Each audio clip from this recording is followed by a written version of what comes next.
हिमाचल की कुछ बड़ी खबरों की बात करें तो सबसे बड़ी खबर मानसून को लेकर है। जिस तरह से तबाही मची है, खासकर मंडी जिला सबसे ज़्यादा प्रभावित हुआ है। हमीरपुर में भी नुकसान की खबर है और शिमला जिला से भी कुछ अलग अलग जगहों से खबरें निकल कर आई हैं कि किस तरह से भूस्खलन हुआ है। कुछ गाड़ियां जो इसकी चपेट में आई हैं। राजधानी शिमला में किस तरह की तस्वीरें हैं यहाँ पर आपको दिखाना चाहेंगे। यहाँ पर बारिश लगातार सुबह से हो रही है।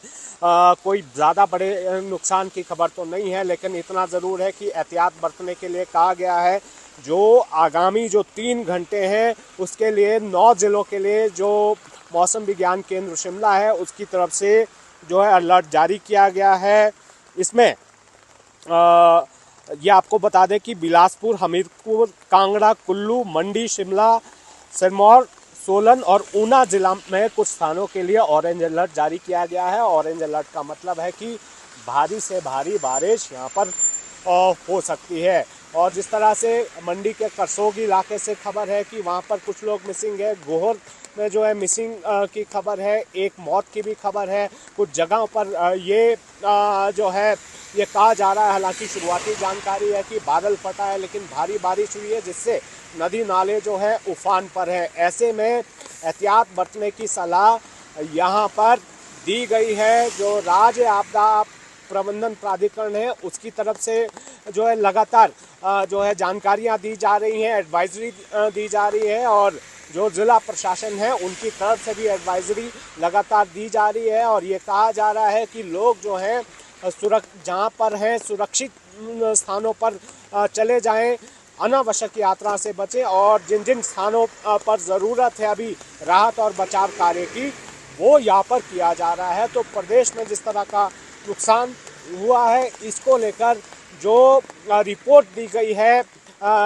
जो डिज़ास्टर मैनेजमेंट अथॉरिटी है उसकी तरफ से, पिछले कल शाम 6 बजे तक का आंकड़ा था कि प्रदेश में करीब 259 जो सड़कें हैं वो बंद पड़ी हुई है। हालांकि ये जो है अधिकतर ग्रामीण इलाकों की सड़कें बताई गई। कुछ लिंक रोड्स हैं यानी संपर्क मार्ग हैं वो बंद पड़े हुए हैं।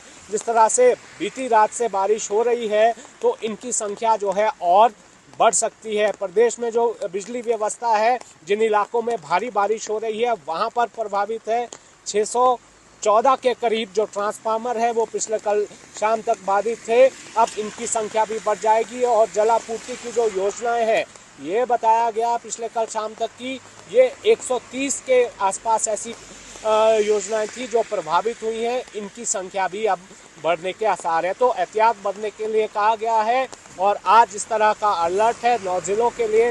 हालांकि ये आगामी 3 घंटों के लिए है तो मौसम पर निर्भर है। लेकिन बड़ी बात इसमें ये भी है जो पिछले 10 दिनों का नुकसान का जो आंकड़ा है उसके मुताबिक जो मौतों की जो संख्या है वो 44 पहुंच चुकी है। ये जानकारी डिज़ास्टर मैनेजमेंट अथॉरिटी की तरफ से दी गई है। हालांकि इसमें जो बाढ़ में डूबने से जिन लोगों की मौत हुई है उनकी संख्या जो है 20 के आसपास बताई गई है। बाकी जो मौत हुई है वो सड़क दुर्घटना में जिन लोगों की मौत हुई है आंकड़ा वो भी है, लेकिन ये भी डिज़ास्टर में ही आता है।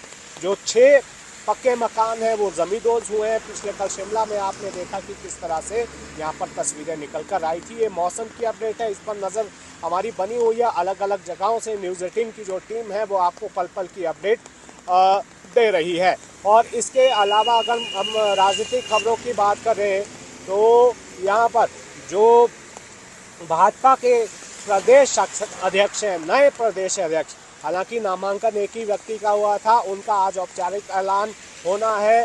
जो राजीव बिंदल हैं, डॉक्टर राजीव बिंदल पूर्व में मंत्री रहे, विधानसभा अध्यक्ष रहे हैं, वो इससे पहले 2 बार भाजपा के अध्यक्ष रहे, तो आज तीसरी बार वो भाजपा के प्रदेश अध्यक्ष बन रहे हैं। और उनका आज औपचारिक ऐलान इसका होना है। और पिट रॉक में जश्न भी भाजपा ने रखा है। केंद्रीय मंत्री जितेंद्र सिंह इसमें शामिल होंगे, तो एक प्रेस कॉन्फ्रेंस भी रखी गई है। और तीसरी बड़ी खबर जो पंचायती राज मंत्री हैं अनिरुद्ध सिंह, उन पर जो है बड़ा आरोप एनएचआई के एक अधिकारी ने लगाया है। उनके साथ कथित तौर पर मारपीट का आरोप लगाया गया है और उनके खिलाफ शिकायत भी ढली थाना में दर्ज की गई है। तो इस मामले में विपक्ष की तरफ से भी नेता प्रतिपक्ष से जो है सवाल उठाए गए हैं। उन्होंने कहा है कि ये स्थिति जो है प्रदेश में किस तरह की बनी है, एक मंत्री किस तरह से असॉल्ट कर रहा है एक अधिकारी को, एनएचआई के अधिकारी को। ये जो है आरोप अनिरुद्ध सिंह पर लगे हैं, लेकिन अनिरुद्ध सिंह की तरफ से जो है उनका पक्ष आना अभी बाकी है, क्योंकि अभी ये एक ही पक्ष की बात है। तो देखना होगा कि क्या ऐसी वजह रही, आरोपों में कितनी सच्चाई है। ये भी बताया गया कि जिस अधिकारी के साथ मारपीट हुई है वो आईजीएमसी में उपचाराधीन था, उसके साथ एक और अधिकारी भी बताया गया। तो अब इस मामले ने जो है राजनीतिक रंग भी ले लिया है, तो इस पर सियासत और बड़ी हो जाएगी। खैर, विषय तो जांच का है, कौन किस पर आरोप लगाता है। पक्ष फिलहाल एक ही है, दूसरा पक्ष अभी मंत्री का पक्ष आना इसमें बाकी है। बड़ी बात इसमें है कि गुस्सा जो है स्थानीय लोगों का था, क्योंकि ये घटना जो पिछले कल बटाकुपर में हुई है, 5 मंजिला जमींदोज जो भवन है वो जमींदोज हुआ था, उसमें आरोप जो है एनएचआई पर ही लग रहे थे।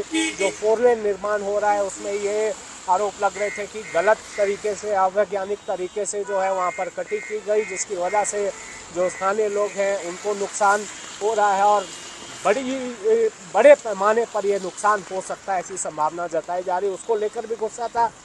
कुछ ना कुछ तो ज़रूर हुआ होगा दोनों पक्षों के बीच, लेकिन जांच के बाद ये कहा जा सकता है कि कौन इसमें सही है, कौन गलत है, आरोपों में कितनी सच्चाई है। शिमला से मेरे कैमरा सहयोगी दीपक राणा के साथ रणवीर सिंह, न्यूज़ 18 हिमाचल।